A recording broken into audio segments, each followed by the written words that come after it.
kilowatts, or maybe even up to 250 kilowatts, to be implemented for a company like yourself, like Rubicon? Where do you see your chances there for applying such? We're not a traditional distribution company. You know, we're not sort of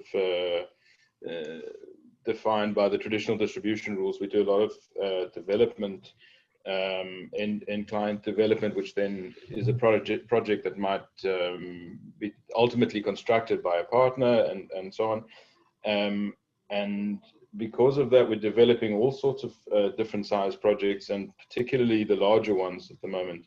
In our local market, 1 megawatt is the ceiling for a CNI project. Broadly speaking, there are some strange rules, but more or less that's the ceiling.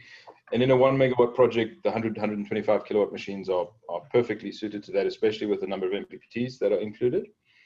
And then on our utility scale projects, you know, we have quite a few between 10 and 70 megawatts, roughly. That's more or less where we see the most activity. We're very excited about the 250 kilowatt machine for that space. We're getting a lot of inquiries for it. We've had some really good feedback as well. The cost points are where they need to be. And the brand is gaining a lot of traction. So it's well recognized. So you mentioned this project of up to 1 megawatt, and under the larger ones where you look at the 250 kilowatt machines. So how do you tackle these projects that you can win them? I mean, at this size of project, you have a lot of competition. A lot of companies also go direct there, and you go with us as a partner in there.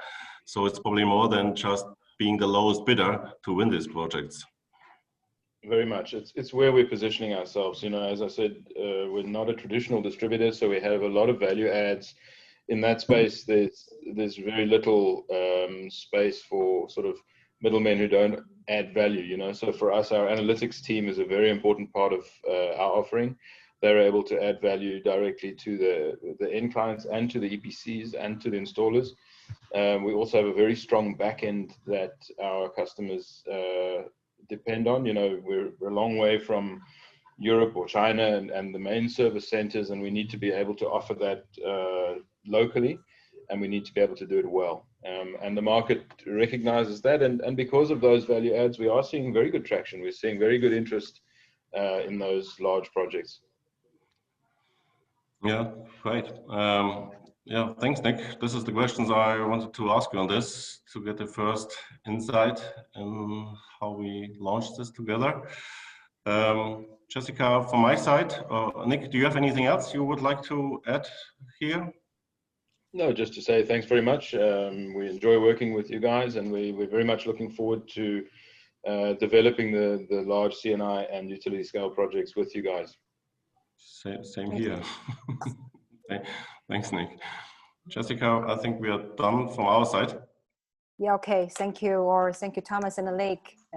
Speaking about distribution, the CNI market, as well as the utility market as well. So the final stage, we are about to kick off our Q&A session. The first question we prepared for Massimiliano. Massimiliano? Yes, I'm here. Would you like to reply all questions, or you would like to select one of them? Yeah, let's try to answer maybe the first question and the first two questions about wind and NPV in Italy. So if we look at the national energy plan in Italy, we should deliver by 2030 8 gigawatt of new wind and 30 gigawatt of new solar PV, more or less. And so there is a huge impact for solar, but also a big impact for wind. This is good news for us, definitely good news, but we still have a very difficult permitting process in Italy, and also very different from region to region.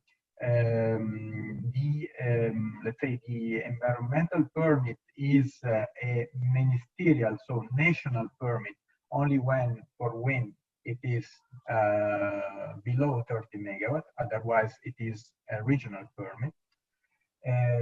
And every region has a, let's say, a different approach and also a different bureaucracy and organization when it comes to the permitting procedure. So the main hurdle in Italy to deploy the energy strategy is to make the permitting process easier, more clear, definitely, and also to have some kind of fast track.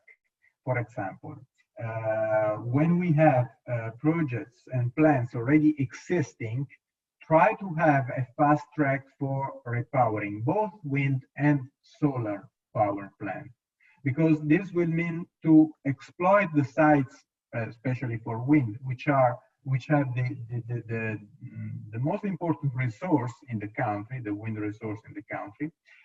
This means to do not occupy more land of what already has been occupied.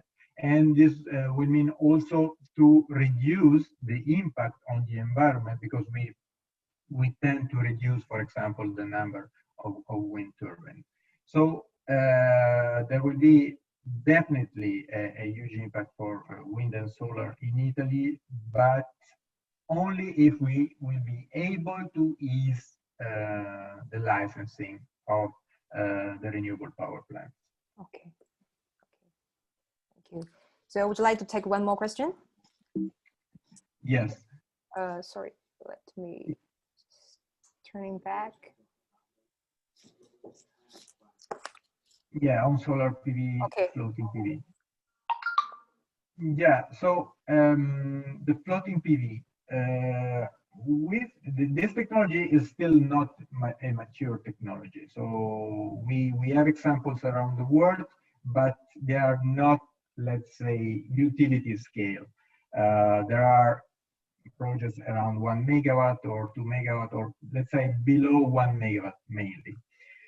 So we do not know still all the challenges that this technology could face in the future. But for the moment, we think that the mooring system, so the anchoring system, will be the main challenge. We are designing the mooring system not to change it during the lifetime, let's say during 20 years of lifetime of these power plants. And we also think that in some environments, such as the marine environment, which is still far from being mature technologies, there will be many other challenges. So the harsh marine environment on the structures, and also there will be the salty environment. Could cause problems also to the cleanness of the panel. So we still don't have idea what will be the most let's say effective cleaning technology, whether there should be cleaning technology or not. For all those reasons, we think that in the near future there will not be a boom of the offshore solar farms, because of the complexity of the solar farms. It will be a boom of the onshore, meaning on the hydropower plant basins, on the quarries, on the mines that have already been exploited. And there is a lot of room for this new technology. Or if we only consider the basins of the hydropower plants in the world, we are talking about around 380,000 square kilometers of space that could be, let's say, of course, not all of them, but if we only consider 1% of this space, we could install, for example, around, we are talking about 3 gigawatts of capacity only if we consider 1% of the available space. So there's a huge potential for this technology, but we think onshore rather than offshore. Okay, thank you. So the last, thank you, Massimiliano. We turn to the next one, Mr. Gianluca. So would you like to take one of them, or you would like to reply all of them? Well, I will probably start with the new topic within this panel, which is the hydrogen, and especially the green hydrogen, which is a pretty hot topic, at least at European level. And hydrogen, as we all know, would be is expected to be in Europe a key source of energy for many different sectors, including transportation one. Renewable energies are expected to be the key factor for producing the hydrogen going forward. And we expect that the European Union will continue to push on that and avoid to incentivize other form of production of hydrogen, because at the moment, even if the green hydrogen is costing more than other source of production of hydrogen, the gap is going to be closed very soon, and it doesn't make, in my opinion, any sense to incentivize other source of production of hydrogen while we are just not so far away from having green hydrogen competitive on an economic basis. So this is why, as a Next Energy Capital, we have started looking at some projects, very early stage projects, where we can put on the ground our expertise in developing and constructing and then managing the PV assets to produce hydrogen. And also there is the possibility to use hydrogen, as we know, as a storage system. And in this respect, we could make especially our continent completely free from any type of supply coming from third-party countries. And this is why I think that our policymakers have done a good move and good statements to push for the growing of hydrogen in the next future. Okay, thank you. Probably I could also pick another question within this long list, and then leave to the others, which is related to the regulatory risk that investors like us are facing in investing in the renewables. And this is something that we have to cope with, and in general, it's embedded in any investment that any investors do in infrastructure. So there is always the possibility that some rules can change, and the market design can change, and we have to probably work better with the policymakers in order to make clear that especially our sector is key, and as investors we are not here to to just make profit, but we have we want to be really the part of the solution against the climate change, and as soon as we can have the politicians on our side, we can probably be more efficient and quicker in deploying capital, and helping any community to reach the renewable energy targets. And for sure, the fact that we don't need at the moment any further subsidies would definitely help to increase our image of being part of the solution, because in the past we were always we are also attacked as being just speculators in the sector. While now we think that all the speculators has gone, the returns are now at the level where it should be, and most of the investors has now a long-term view, which is the right one to have when you invest in energy in general. Okay, thank you, Gianluca. So we tend to Thanks, let the lecture session for Jimmy. Hello, Jimmy. Hi. We could have like 10, but anyway, it's only 2 of them. That's okay. That's okay. So basically, first of all, regarding second life of batteries, well, obviously, I think the main philosophy here is, as usual, first try to reuse as much as possible, and then when that's no longer possible, then recycle.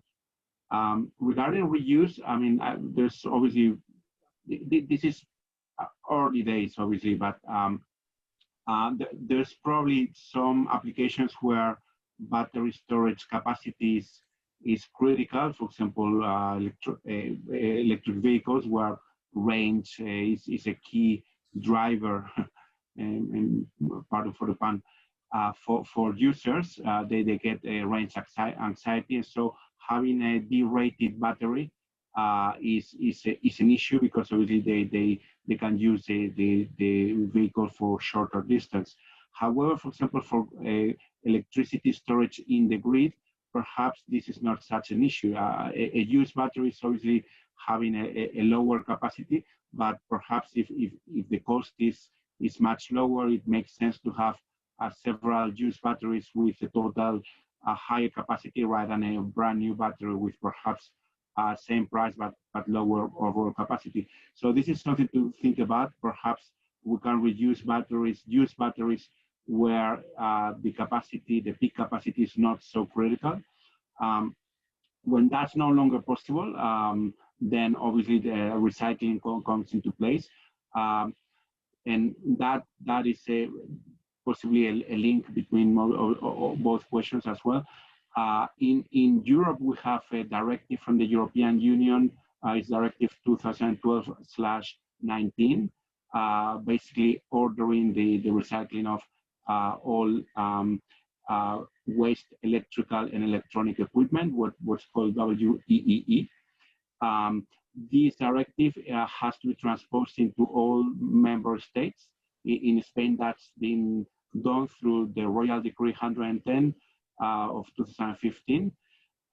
This imposes an obligation on producers or importers, the actor that puts that element to be recycled into that market, to recycle 65% of the volume put into that market over the last 3 years.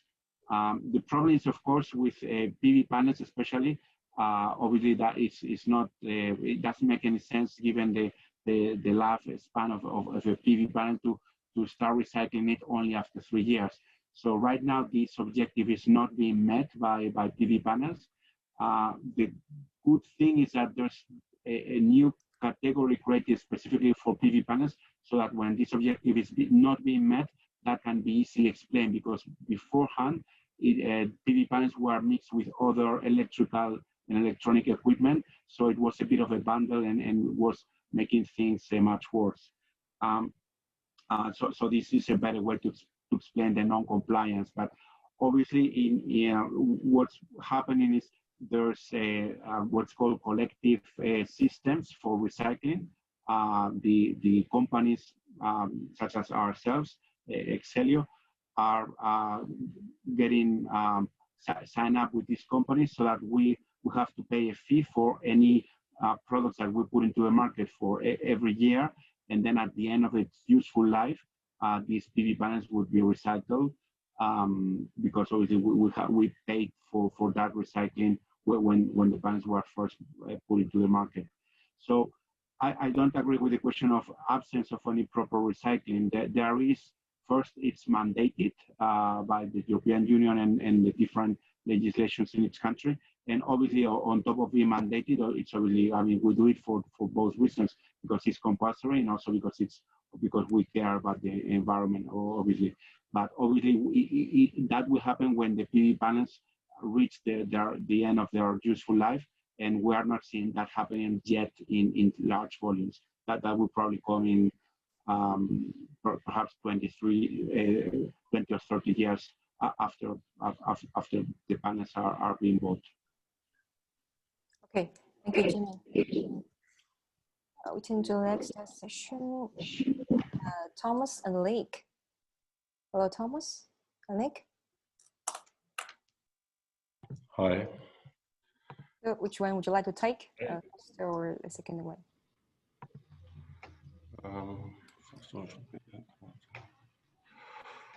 Perhaps, Thomas, the second one would be useful. The 8 to 10 kilowatt machine on your hybrid side. Which is easy because okay, I see. Yeah, I mean, currently we have on our side we have hybrid inverters up to 10 kilowatts already. So they, and in the high voltage side and in the low voltage side, we are introducing them right now as well, a 10 kilowatt machine. The high voltage side already can be parallelized, and the target is right now we can do 3 in parallel, but the target is go to up to 10. So you can put a 100 kilowatt hybrid system together. In the same time, we are also working on hybrid solutions and retrofit solutions in 50 kilowatts sizes, which can be also parallelized in multiple modular ways to come to 250 kilowatt systems. So this is ongoing already, and I think this is for sure more and more the tendency that the industry is going, but also GoodWe will be going. And for that, we will be also using own battery technologies. So I think that, and that's not only a trend I see from GoodWe, I see from different companies that they work sometimes on their own, sometimes with other batteries, cell manufacturers, to do to create a single house, one-stop shop solution in their own house. Would you see a similar trend, Danik, or you want to add something to this topic? Okay, thank you. No, I think I more broadly agree with that.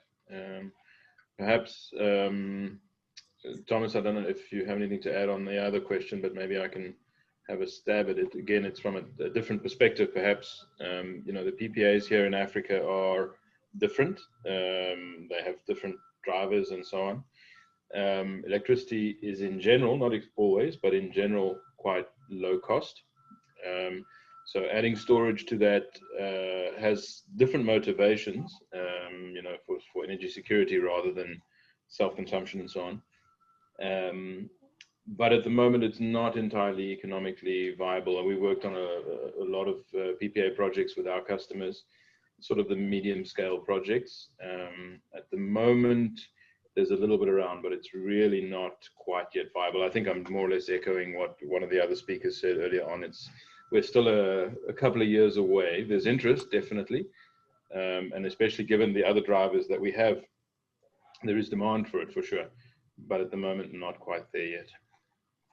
Yeah, it also depends a lot, I think, which area you're speaking about, right? I mean, I had in the past, I had once some big projects in Tahiti where I was stunned even 7-8 years ago how high the energy prices are there. And if I look at countries like Mauritius as well, so there are the business scenario is a very different one there on these islands than when you talk about the mainland, where energy costs are very often subsidized or much lower than in these areas. Yeah, I think especially on those islands, the projects tend to be displacing diesel. So it's quite a different business case for sure. Okay, thank you. Thank you. We attend to the last session from Mr. Martin. Hello, Martin. Yeah, hi.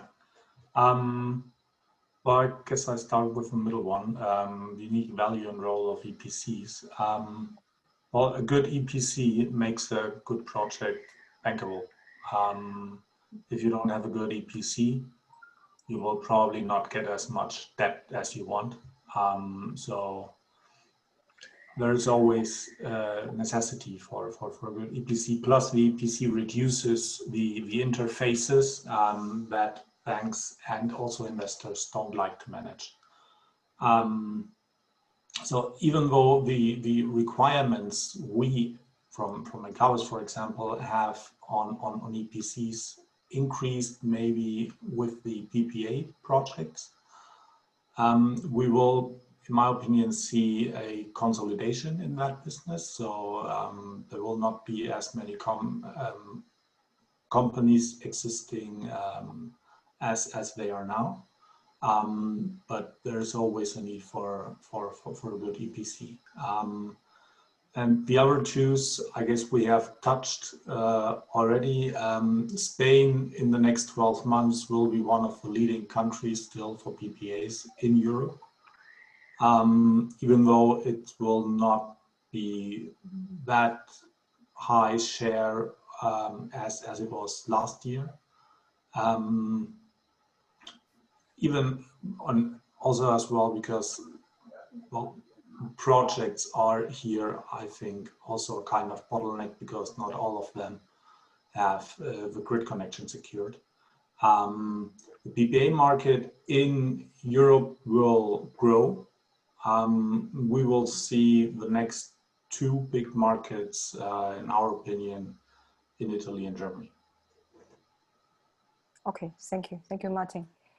Thank you all for joining our today's webinar. I don't want to say goodbye, but I hope you all keep healthy and safe, and see you next time in our webinar. Thank you all. Thank you. Thank you. Bye. Bye. Thank you. Bye-bye. Bye.